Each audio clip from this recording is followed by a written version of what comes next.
Hi everyone.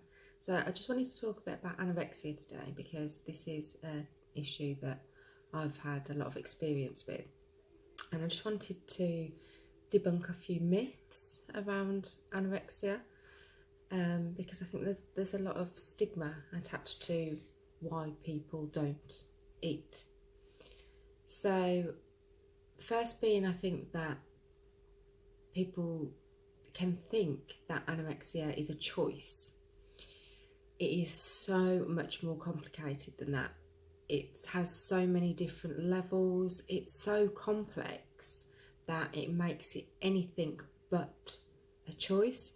It may start with a thought of, at the very beginning when you're unaware as to what's even going on with yourself, it may start with a thought such as, I'm deciding not to eat as much today. But that's literally about as far as it's a choice goes. Because once somebody becomes entrenched in anorexia, it's like having a voice in your head that's constantly giving you a dialogue of, you'll get fat if you eat that, but if you eat that, this might happen, and if you eat that, then you're going to have to make yourself sick. And it just literally, it goes on and on and on. And the less somebody eats and the more starved the body and mind becomes, the less rationally we can think about it. So those thought processes become more ingrained. They become a lot harder to shake off. And the frustration and the anger that goes along with anorexia is immense, which is why I think a lot of families don't recognise their family member with anorexia anymore at points, because they're not themselves. They're not behaving like themselves. We become snappy, angry. And then the mad thing is that impacts more on us as well, because we feel more guilt because we're snapping at the people that care about us, and we know we shouldn't be doing it, and we're bad people, so then we definitely don't deserve this food anymore. And round and round and round it goes until the reasons for not eating can be attached to absolutely everything. And it just becomes a life of frustration, really. There's so much frustration attached to it, because another stigma and another myth attached to anorexia, I think, is that people with anorexia hate food. And in my experience, and I've had 3 inpatient admissions and 1 day patient admission years ago, so I'm recovered from anorexia now. So I've come into contact with a lot of people and spoke to a lot of people over the years with anorexia. And 9 times out of 10, we don't hate food. We don't hate food. We actually really want food. And the smells of food, watching other people eat food. People with anorexia that become very malnourished actually spend a lot of time thinking about food. We can look at menus and things online or food in magazines, and we actually become obsessed with food. And that's because our bodies are telling us that we need to eat. And so our instincts, our bodily instincts, is that we want food. But the battle between the body and the mind, which is the main part of anorexia, the behaviours are just a symptom of what's going on in the mind. So we do actually want the food. And even when I've been inpatient, sitting around so many dining tables and seeing so many people struggling to eat food, but 99.9% that I've spoken to, we want that food. And there was, all the times I was inpatient, there was a specific cereal that everybody really looked forward to because it was really sweet. And a lot of people actually went to order that same cereal on discharge because we all enjoyed it so much. So it's not that we don't like food, it's the guilt, the awful guilt that goes with eating the food, and the fear of the weight gain and losing the control, because control in anorexia is a huge factor if we feel like we can't control anything else going on outside our lives, and we find this thing that makes us feel safe and in control, we will cling to that. And so then the thought of anybody trying to take that away, that's where we get snappy, we get angry, because it kind of becomes like a friend. It's a comfort blanket. It's our go-to. If we do this, we'll feel okay. Another one, I think, is that you have to be thin to have serious problems. Now, this is a problem within eating disorders treatment that I get really cross about, and I'm very passionate about this, because getting treatment for anorexia, generally you have to meet a BMI category, specific BMI category, and so many people, including myself, get told that unless you're within this category, you're not thin enough to be anorexic yet. That's what I got told. You're not thin enough to be classed as having anorexia yet, but if you carry on, then you will be. Worst thing you could say to somebody with an eating disorder ever, because anorexia is very much, it's very competitive.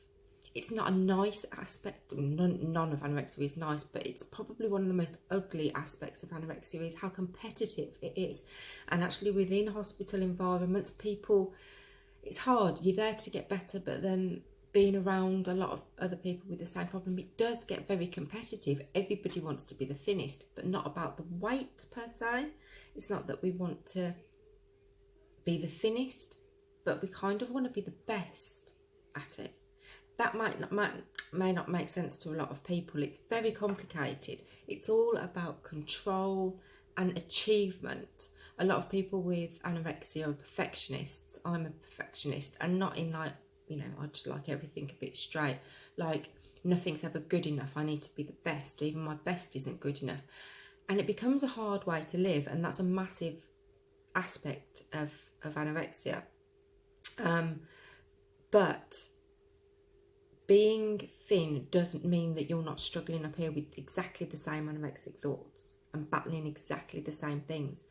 I have been 5.5 stone, and I have done a nearly 6-month inpatient admission, and I have come out at a normal weight, and up here has been exactly the same. In fact, on leaving, I probably felt more frustrated and chaotic up here, because I now had this body to contend with that I wasn't ready for, I wasn't used to it, and it made it very, very difficult. But that doesn't mean that just because I was a normal weight, I was anorexia free and that I wasn't still struggling. But a lot of people seem to think that once you hit that weight, you're recovered, you're fine, you should carry on. And I think it pushes a lot of people into a recovery that's too quick.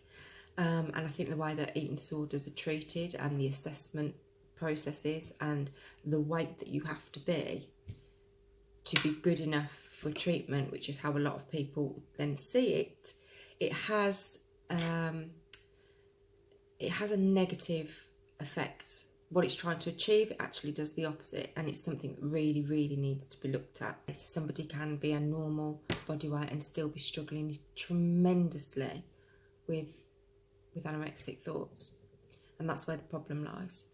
So that part of treatment and the way that eating disorders is assessed really needs to be revised, because the amount of people that I've heard that have been told you're not thin enough to be anorexic. The body weight is a symptom of the mind, and that's where anorexia lies, in the mind, and that is what should be treated first.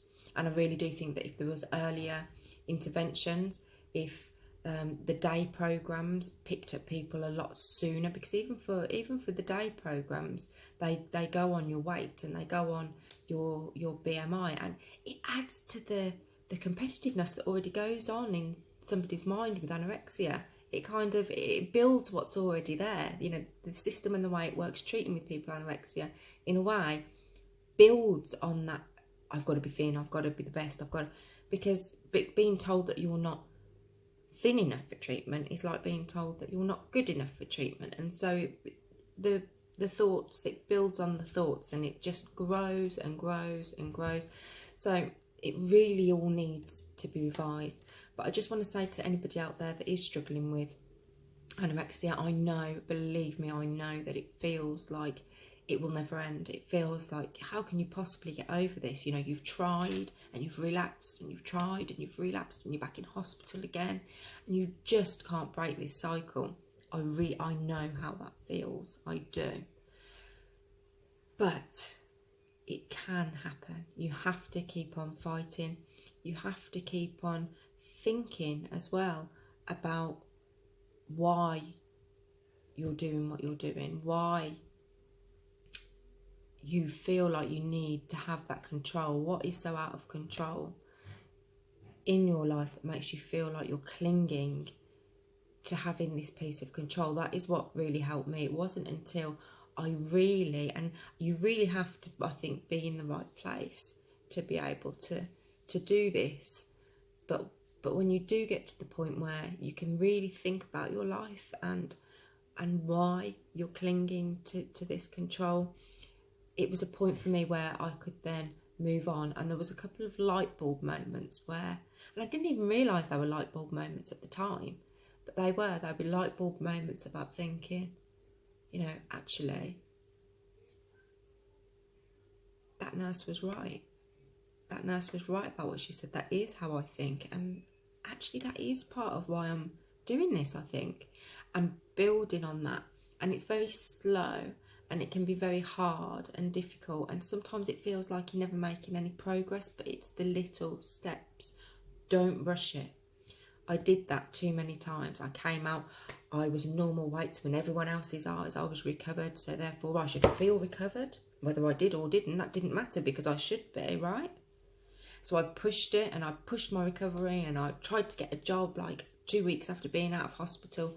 It doesn't work. It's little baby steps. You have to build on it, but it is possible. You can do it, and you won't always have these thoughts. It might never be perfect, but it can get better. It can. I was where you are now. I thought that it couldn't get any better, but really it can. You just have to hang in there and keep fighting and keep telling that voice in your head, no, this isn't the life that I want. I don't want to have to keep having these thoughts. And the more you fight them and the more you push against them, little by little by little, they will subside. You just have to keep fighting, and you can do it. You can.